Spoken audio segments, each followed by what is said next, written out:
Hey there, everybody. Meteorologist Will Haney here. Cut off a little bit, too tall.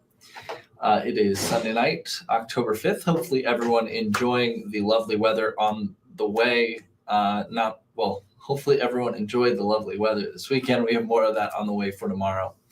Right now, this is a live view in Allegan. Not that you could really tell that, but this is just our live camera in Allegan that I've pointed towards the very, very bright full harvest moon, which is out there. Technically full tomorrow. We'll touch on that here in just a second. My apologies for hopping on here a little later than usual. I'm going to do this chat for about 5-6 minutes. Better late than never, as they always say. But yeah, so we have clear skies to check out the mostly full harvest moon tonight, which is out there very bright. It'll be up through the early morning hours tomorrow, providing a little extra light for the fall harvest. So just in case you didn't hear the news, the full harvest moon peaks tomorrow. It is the first supermoon of 2025. And supermoon just means that the moon is a little closer to Earth in its orbit. So the moon is not a perfect circle as it orbits the Earth. It's an ellipse. So it's kind of a slightly off circle appearance, if that makes sense. So there are times in its orbit when it is slightly closer versus slightly farther away. The times where it is closer is called perigee or perigee. I think it's perigee. And basically when it's a little closer, it appears slightly larger, slightly brighter. So that's what a supermoon is. And fun fact, this is the first of 3 supermoons that round out the year. All right, so this is the big headline, is the cold front on the way for tomorrow night into early Tuesday. Hello, Ken. Hello, Jen. Hello, Jerry. Hello, Jeanette. Hello, Shannon. Hello, Kathy. Appreciate you guys for hopping on here for just a few minutes. So we're still in the 80s tomorrow, but we're going to drop about 20 degrees as far as air temperatures tomorrow through Tuesday. So that is the effect the cold front is going to have. In fact, that 65 on Tuesday is probably going to happen in the first half of the day. We could easily be in the 50s by the later afternoon and probably by around the evening commute.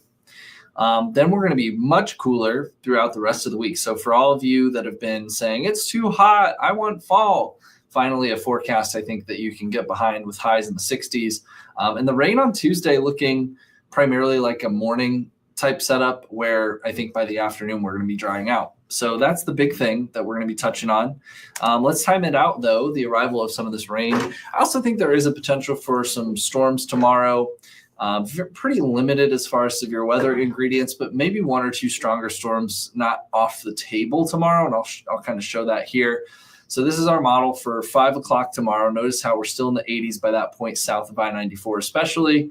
May see just an isolated shower start to crop up as early as about dinner or around the evening drive, but I think the best chance for rain holds off until probably a little after dinner, so around maybe 7-8 o'clock. This is going to be the front actually on approach.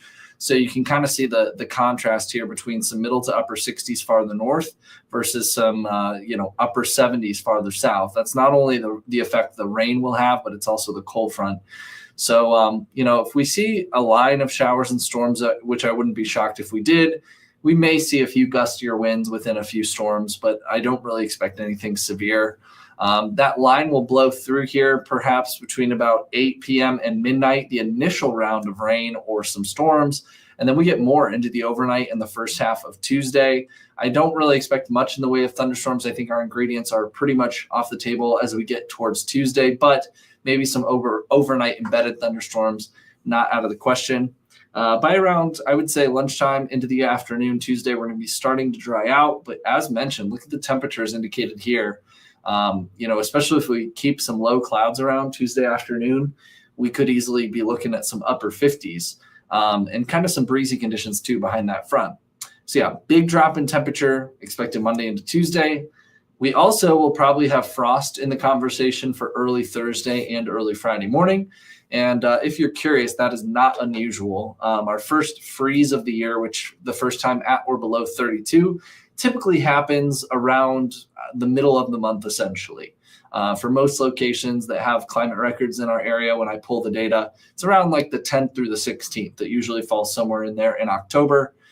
So this would not be that crazy. And that's the first freeze. Frost is possible when you have temperatures even a few degrees above freezing because those Temperature readings are taken about 2 meters above the surface of the Earth.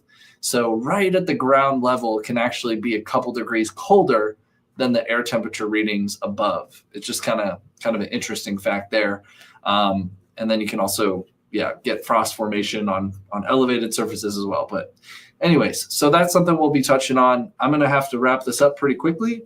Rainfall doesn't look overly impressive necessarily. Some locations might get some decent rain, maybe like 3/4 of an inch to an inch, but I think that's going to be pretty isolated. I think for most of us, maybe 1/4 to 1/2 inch or so. But any rain right now is certainly beneficial, as we do desperately need some rain. This isn't going to just be like a widespread soaking per se, but it will be a widespread, pretty steady rain for most of, I would say, late tomorrow into the early morning hours on Tuesday. So it'll be enough to kind of wet the lawn and garden a little bit. And go Lions, says Jen. Appreciate that. Good evening, Carol and Sturgis. You have a relaxing night as well. Timmy Battle Creek in the house. What's up? Timmy repping BC. And I think I got everyone. Joni, hello. Thank you for hopping on here. So again, I'll be on the ARC coming up in about 7 minutes. So I need to run up for our mic check and then over on News Channel 3 at 11. Would love for you to join in there. Have a great photo of the full moon, which I got to get ready.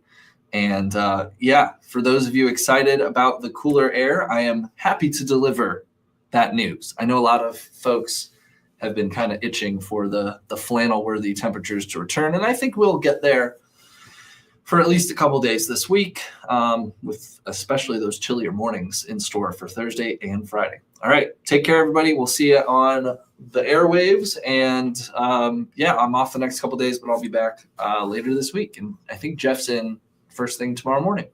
All right, got to wrap this up. Take care, everybody. See you on TV.